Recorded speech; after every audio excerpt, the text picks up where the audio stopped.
अब सवाल ये वजूद तलाशने लगा है कि क्या 2000 का नोट भी अब सिर्फ कागज का टुकड़ा बनकर रह जाएगा, जो हस्र पहले 1000 और 500 के नोट का हुआ था। नोटों की ये बार बार पाबंदी यूं ही नहीं है, आतंकियों और काले कारोबारियों पर एक बड़ी सर्जिकल स्ट्राइक है। कालाबाजारी करने वालों की रातों रात कमर टूटती है और दबा पैसा झटपटा कर खुद ब खुद बाहर निकल आता है। बीते रोज रिजर्व बैंक ऑफ इंडिया ने 2000 के नोट वापस लेने का फैसला किया है। इसको लेकर आरबीआई ने वजह भी बताई है। उसने क्लीन नोट पॉलिसी के तहत ये बड़ा फैसला लिया है। हालांकि ये नोट फिलहाल वैध रहेंगे। बैंक ने यह भी बताया है कि ये नोट 30 सितंबर तक बैंकों में वापस लिए जा सकेंगे। इसकी प्रक्रिया 23 मई से शुरू होगी। अगले 7 मिनट में हम आपको समझाएंगे कि सरकार ने 2016 में नोटबंदी के करीबन 6.5 साल बाद दोबारा ये अजीबोगरीब फैसला क्यों लिया है। अगर नोटबंदी ही करनी थी तो जारी ही क्यों किए थे नोट। आपको 5 पॉइंट्स के जरिए समझाते हैं कि आरबीआई का पूरा गुणागणित क्या है। नंबर 1, आरबीआई ने नवंबर 2016 में 2000 रुपए के नोट जारी किए थे।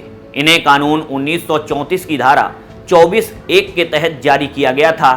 ये फैसला इसलिए लिया गया था ताकि उस समय चलन में मौजूद 500 और 1000 के नोट की जो करेंसी नोटबंदी के तहत हटाई गई थी, उसके बाजार और अर्थव्यवस्था पर पड़ने वाले असर को कम किया जा सके।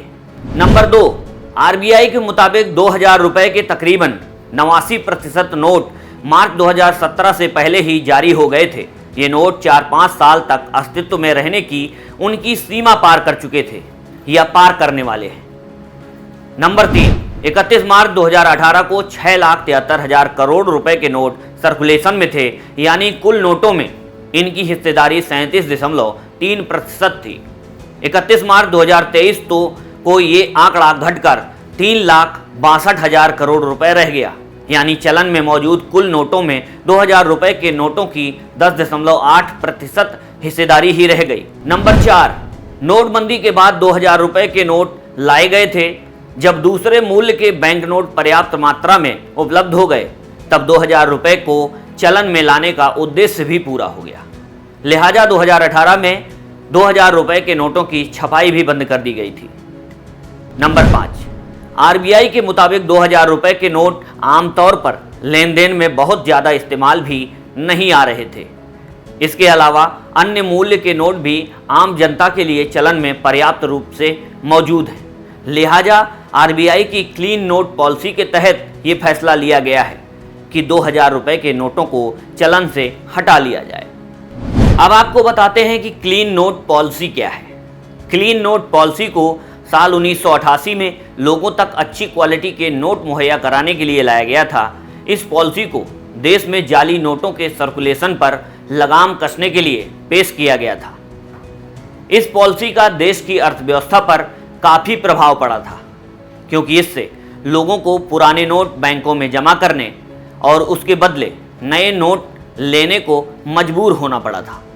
इससे बाजार में नकदी का संकट भी खड़ा हो गया था, जिससे रियल एस्टेट, रिटेल और टूरिज्म जैसे कई सेक्टर प्रभावित हुए थे। हालांकि आरबीआई की क्लीन नोट पॉलिसी की आलोचना भी खूब हुई थी, क्योंकि इसका देश की गरीब और ग्रामीण आबादी पर नकारात्मक असर पड़ा था। अब क्लीन नोट पॉलिसी कैसे काम करती है ये समझिए। आरबीआई एक्ट 1934 की धारा 27 के मुताबिक कोई भी व्यक्ति किसी भी तरीके के नोट को ना तो नष्ट करेगा और ना ही उसमें किसी तरीके की छेड़छाड़ नहीं कर सकेगा। इस पॉलिसी का लक्ष्य नोटों को सर्कुलेशन में बनाए रखने के साथ साथ क्लीन भी रखना था।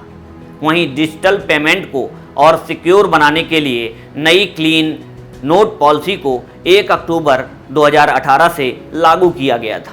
क्या सिर्फ मोदी सरकार में ही नोटबंदी हो रही है? नहीं, ऐसा बिल्कुल नहीं है। आज़ादी से पहले भी हुई थी नोटबंदी। नोटबंदी का चलन देश में नया नहीं है। भारत की आज़ादी से पहले भी देश में नोटबंदी हो गई थी। बात 1946 की है। देश में पहली बार नोटबंदी अंग्रेजी हुकूमत में हुई थी। 12 जनवरी 1946 को भारत के वायसराय और गवर्नर जनरल सर आर्चिबाल्ड बेविल ने उच्च मूल्य वाले बैंक नोट बंद कराने का अध्यादेश पारित किया था। 12 जनवरी 1946 को भारत के वायसराय और गवर्नर जनरल ने उच्च मूल्य वाले बैंक नोट को बंद करने का अध्यादेश पारित किया था।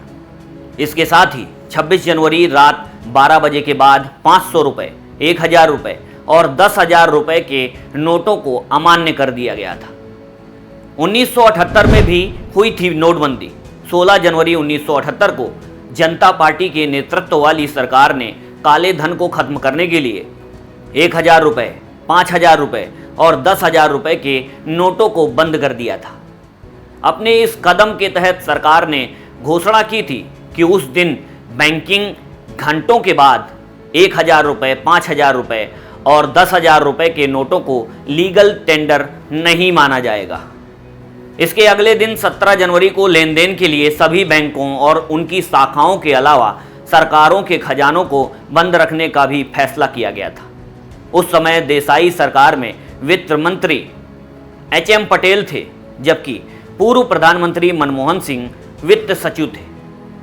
तो आपने जानी वो तमाम वजहें जो इस तरह बार बार नोटों की पाबंदी का सबब बनी।